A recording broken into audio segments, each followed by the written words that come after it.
They say the worst moment of your life happens in slow motion. Maybe that's why I can still recall every detail. The hum of the dishwasher, the warm glow of the kitchen lights, the smell of fresh basil as I chopped vegetables for the dinner my husband was supposed to be home for. He was late, as usual. But that night, it wasn't the empty seat at the table that shattered my world. It was my phone ringing. A call from a number I didn't recognize. A woman's voice. And one sentence that turned my entire marriage into a lie. Is this Olivia? We need to talk. It's about your husband, Ethan. I gripped the phone tighter, my knife frozen mid-chop. Who is this? The woman hesitated.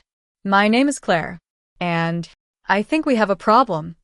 Her voice was shaky but determined, like someone bracing for impact.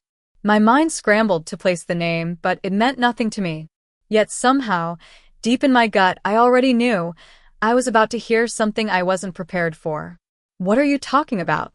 I asked, my voice sharper than intended. There was a pause, then she sighed. Listen, I know this is going to sound insane, but I've been in a relationship with Ethan for 5 years, and we have a child together. The kitchen spun. I pressed my palm flat against the counter, trying to keep myself upright. No. That's impossible. I heard a dry, humorless laugh on the other end. That's what I thought too, until I found your name on our shared bank account. I blinked rapidly, as if that would somehow clear the words from my ears. Shared bank account? 5 years? A child? My husband, my Ethan, had a whole second life? The room felt too small, the air too thick. I forced myself to breathe. What do you mean, shared bank account? Claire exhaled, the sound filled with exhaustion. I manage our finances. We have a joint account for expenses, and I noticed a transfer last week. The account name was Olivia Daniels' Household. I thought he was cheating. Turns out he was married. To you. Her voice cracked at the last word. Married.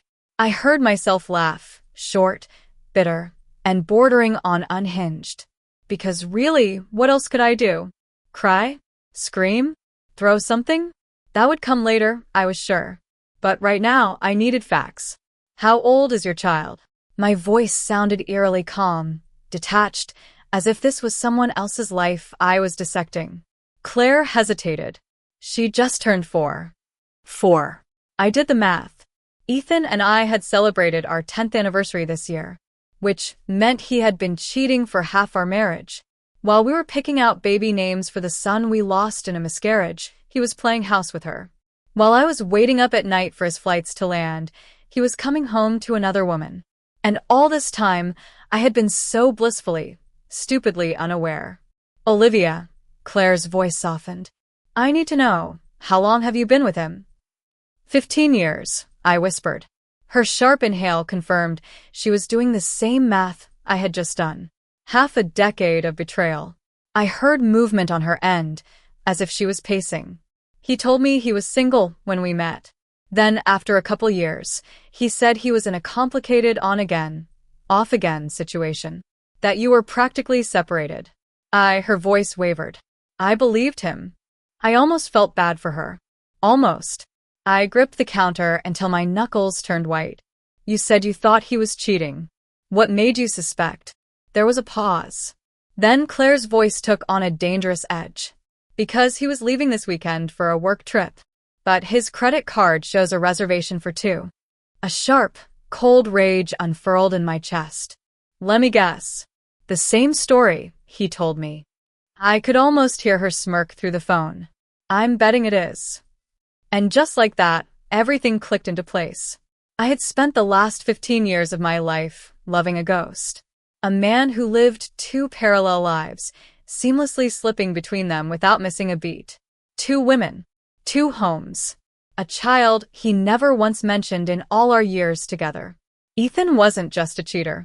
He was a liar of Olympic proportions. I should have been sobbing, collapsing, begging for answers. But instead, I straightened my spine, a new feeling settling over me. If Ethan thought he could get away with this, if he thought he could use both of us, pit us against each other while he continued his comfortable double life, he was dead wrong. Claire, I said, a slow smile curling my lips for the first time that night. How do you feel about ruining a man's life? Her answering laughter sent chills down my spine. Tell me when and where. We need to meet. In person. Claire's voice was steady, but I could hear the emotions simmering underneath. And honestly, Same.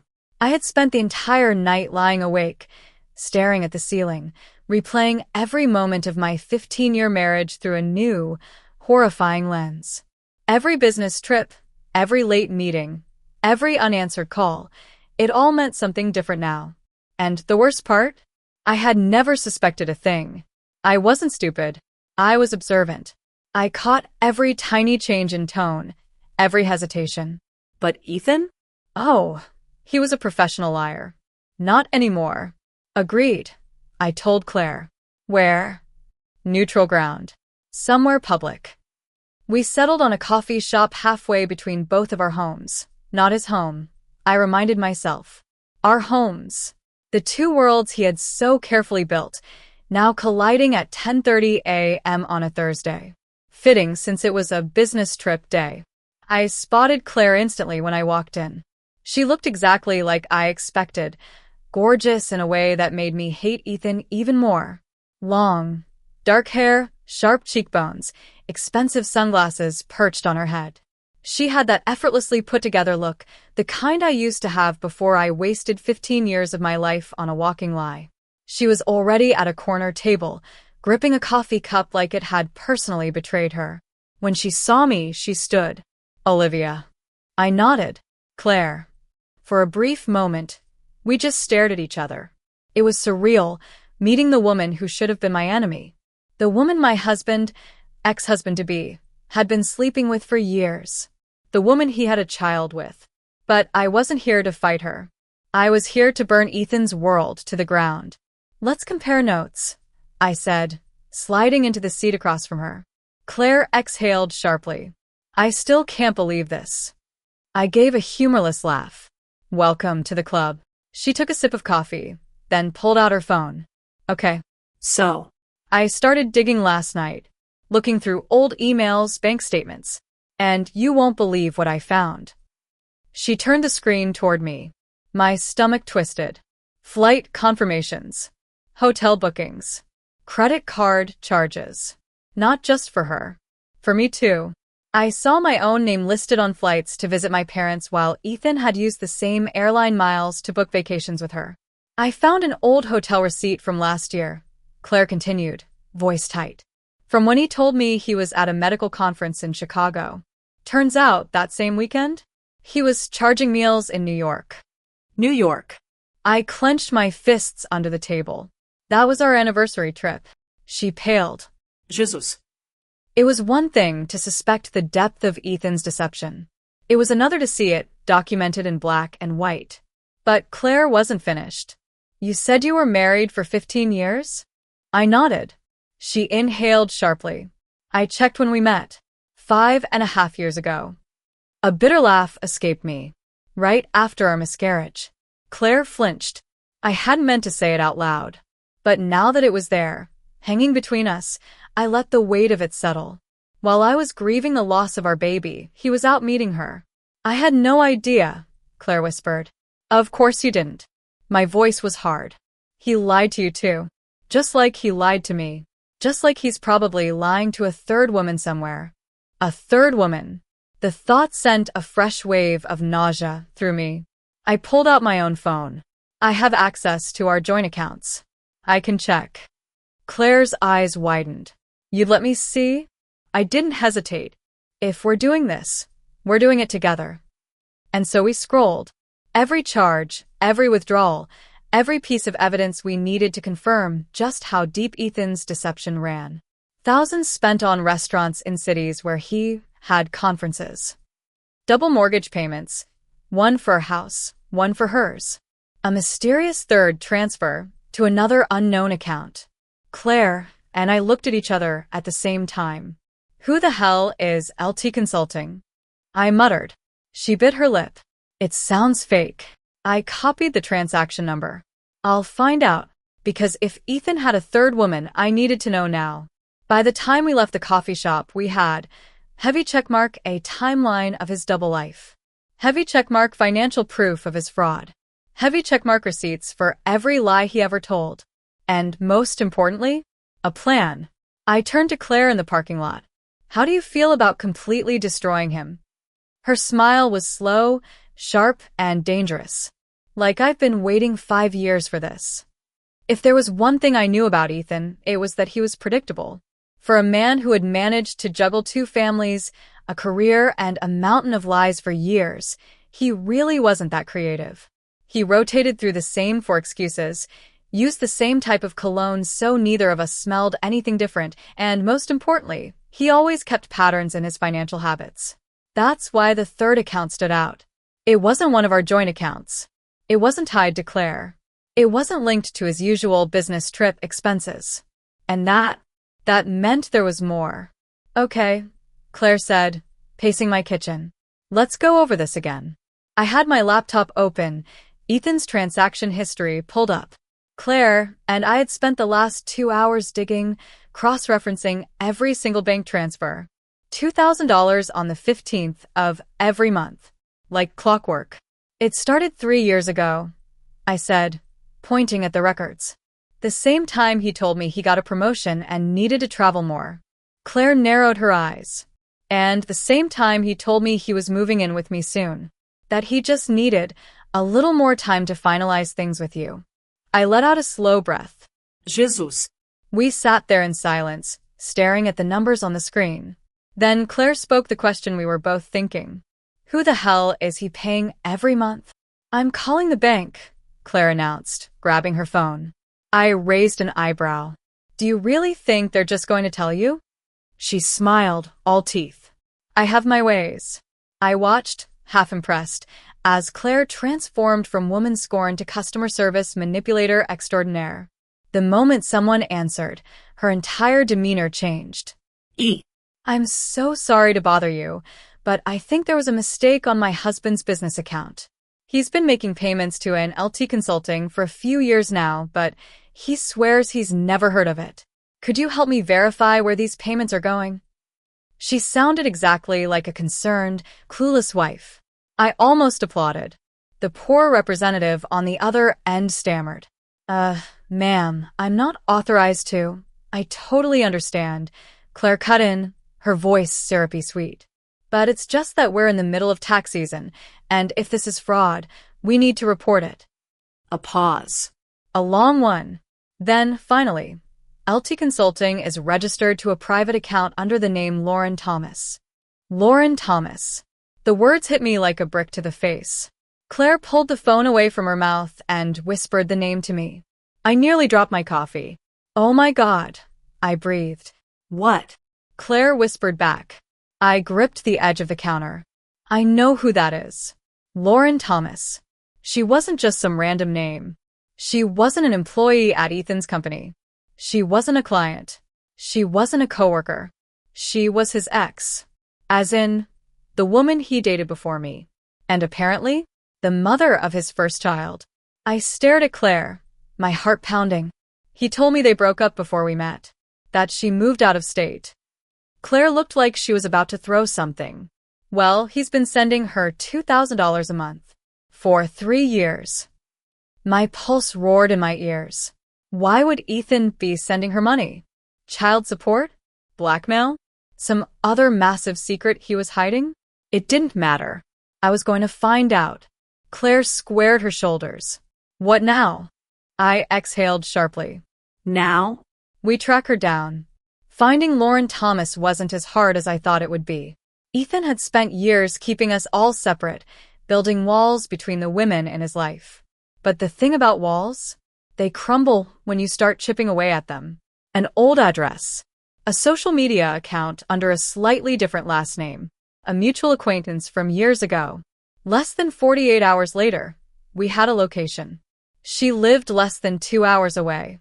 Claire and I got in the car that same afternoon. Neither of us spoke much on the drive. We were too busy mentally preparing for whatever truth we were about to walk into.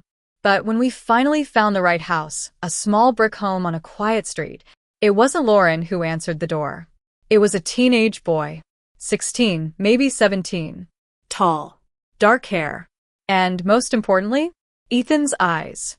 My breath caught in my throat. No. No. No. This wasn't happening. Can I help you? The boy asked, confused. Claire gripped my arm so hard, I thought she might bruise me. I couldn't breathe. Behind the boy, a woman appeared. Mid-40s. Blonde.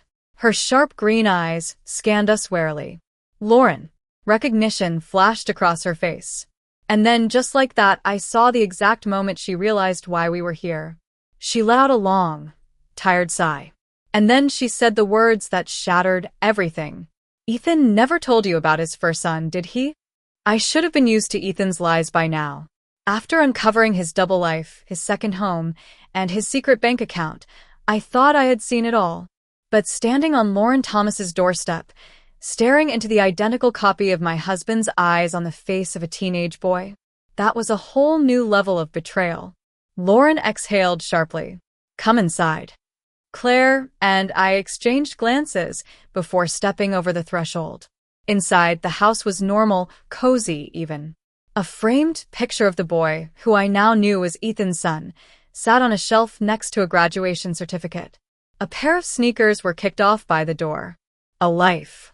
A whole damn life Ethan had built, hidden, and maintained without either of us ever knowing. I turned back to Lauren. I need you to say it. She folded her arms. Say what? That Ethan has a son, I said, my voice tight. That he's been sending you money for 3 years. That he lied again. Lauren didn't even blink. Of course he did. Of course. Like it was the most obvious thing in the world. Claire stepped forward. Why now? Why did he start sending money 3 years ago? Lauren glanced toward the hallway, where the boy had disappeared into his room. She sighed. Because that's when I found out where he worked, she said. I showed up at his office one day, told him it was time for him to start taking responsibility. He didn't want his real family to find out, so he paid me to keep quiet. My stomach churned. I was the real family. For 15 years, I had lived in a fantasy. A carefully curated lie that Ethan had controlled, making sure I never had reason to look too closely at the details. Until now.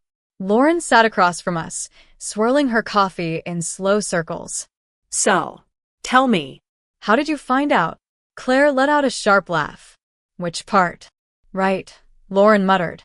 I guess there's a lot to unpack here. I took a deep breath. We both thought we were the only ones. Lauren blinked. Both. Claire gave a tight-lipped smile. Yeah. Hi. I'm Claire. Ethan's other girlfriend. We have a 4-year-old together.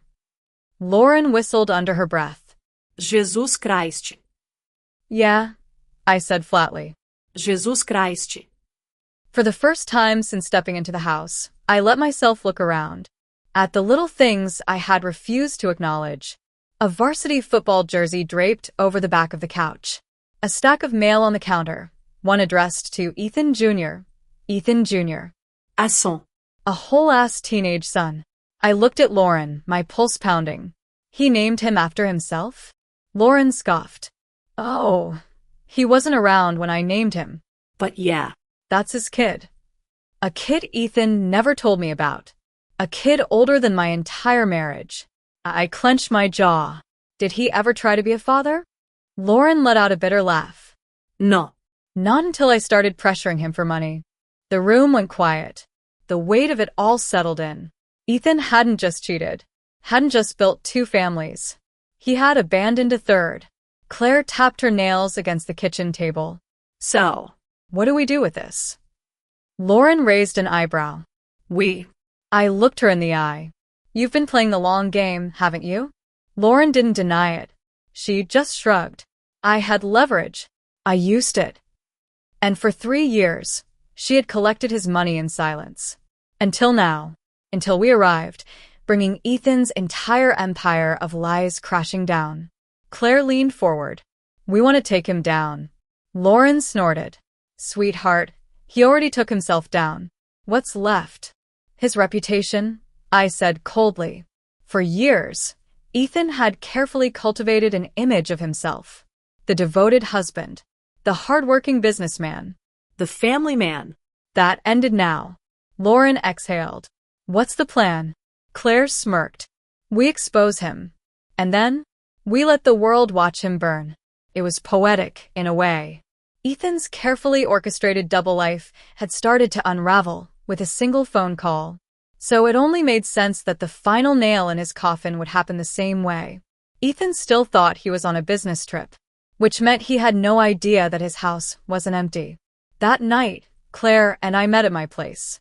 We were about to introduce Ethan to his worst nightmare: 3 women, 1 room, and a whole lot of receipts. Claire took a deep breath, then dialed his number. Ethan picked up on the second ring, sounding as casual as ever. Hey, babe, he said, oblivious. What's up? Claire put him on speaker. And then, with all the sweetness in the world, she simply said, Hey, Ethan. We were just wondering, how's your trip? A pause. Then silence. Pure, beautiful silence. He knew. Oh, he knew. The game was up. And this was just the beginning. The silence stretched so long that I almost thought he'd hung up. But then, Claire? Ethan's voice was cautious, testing the waters like a man who had just realized he was standing in the middle of a minefield. Claire smiled, sharp and predatory.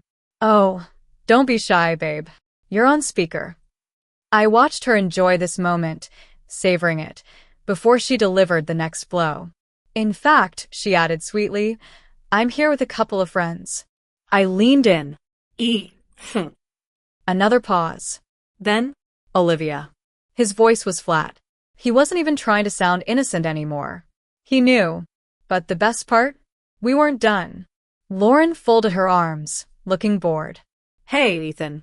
Long time no see. I wish I could have seen his face. The silence that followed was delicious. The moment his entire house of lies came crashing down on top of him. Finally, he cleared his throat. What is this? Claire tilted her head. Oh, just a fun little reunion. I smirked. We're all getting to know each other. Another beat of silence. Then Ethan did exactly what we expected. He tried to regain control.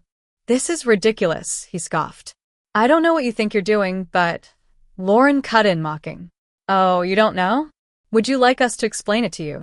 Claire tapped her nails against the table. Maybe we should start with how you've been bouncing between houses like some kind of married bachelor. Or, I mused, maybe we should discuss the secret bank account. Lauren sighed dramatically. Oh. Or, we could talk about your son. You know, the one you've been paying to keep a secret? Ethan's breathing changed. That was it. That was the moment he realized there was no way out of this. But, bless his pathetic little heart, he still tried. I can explain. The most classic line in the cheater's handbook. Claire rolled her eyes. Ethan, shut up. The next morning, we sent everything to Ethan's boss. The fake expense reports. The fraudulent travel reimbursements. The proof that he had been using company money to fund his personal side missions. Ethan wasn't just a cheating husband. He was a liability. And corporate America hates a liability. By noon, Ethan had been suspended pending investigation. By 2 p.m., the entire office knew. By 4 p.m., his work email was deactivated. And by 6 p.m., I got a text from an unknown number. Ethan, what the hell did you do? I smiled. Checkmate, asshole. While corporate Ethan was going up in flames, Claire and I tackled personal Ethan. We started small. A few well-placed hints on social media. A couple of innocent conversations with mutual friends. Just enough to get the rumors swirling. By the next day, it was wildfire. His parents found out. His coworkers found out. His own children found out. And let me tell you, teenagers are ruthless. Ethan Jr., still bitter about his absentee father, as he damn well should be, took it upon himself to make a viral TikTok. Title? When you find out your deadbeat dad has 2 more families, it had 50,000 views by midnight. Ethan's world was crumbling. His job? Gone. His reputation? Destroyed. His family? Fully united against him. But there was one last thing I needed to do. I met with my lawyer. That same morning, I had divorce papers drafted. But not just any divorce papers. Oh, no. I made sure they were brutal. Full custody. No spousal support. A clear financial trail of his fraudulent spending. Ethan wasn't just losing me. He was losing everything. 3 days later, Ethan showed up at my door. I was ready. He looked like hell. Dark circles under his eyes, hair unkempt, his usual polished confidence completely shattered. I didn't invite him in. "Olivia," he started. I held up a hand. "Save it." He clenched his jaw. Divorce papers," I interrupted, holding up the envelope.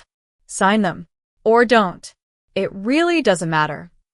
His eyes flickered to the papers, then back to me. "You won't even listen to me?" I laughed.